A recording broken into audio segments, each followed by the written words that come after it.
রয়েছি ফেনীর যে ফুলগাজী উপজেলা রয়েছে সেই ফুলগাজী উপজেলার শ্রীপুর নামক যে পূর্বকোনা নামক স্থানে গতকাল রাতেই যে মুহুরী নদীর বাঁধ ভেঙেছে সেই ভাঙা বাঁধ দিয়ে কিভাবে লোকালয়ে হু হু করে পানি ঢুকছে। শুধু এই ভাঙনটি নয়, ফেনীর পরশুরাম, ফুলগাজীতে, ফেনীর মুহুরী, কহুয়া এবং সিলোনি এই তিন নদীর দুতীরে যে ১২২ কিলোমিটার বন্যা নিয়ন্ত্রণ বাঁধ রয়েছে সেই বাঁধের গতকাল রাত থেকেই মূলত ভাঙন শুরু হয়।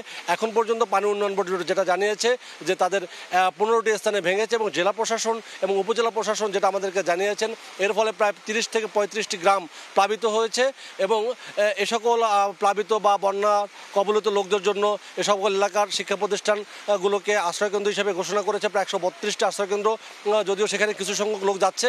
এবং এই যে দুর্যোগ দেখছেন এবং আলী আশরাফ নামে এক লোক এই যে বেড়িবাঁধের গোড়ায় তার সেমিপাকা বাড়ি পুরোটা ভেঙে গিয়েছে। তিনি যেটা জানিয়েছেন যখন হুট করে বাঁধটি ভেঙে পানি ঢোকা শুরু করে তারা ঘরের মালামাল সব কিছু নিয়ে বেরোতে পারে কোনো মতো জীবনটা নিয়ে তারা বেরিয়ে গিয়েছেন এবং তাদের এই ঘরের খাটটি পর্যন্ত শোয়ার হঠাৎ করে ভাসিয়ে নিয়ে চলে গেছে, ভেঙে গেছে ঘরটি। এরকম বাঁধের গোড়ায় যে সকল বাসিন্দারা রয়েছেন তারা চরম ঝুঁকির মধ্যে রয়েছে।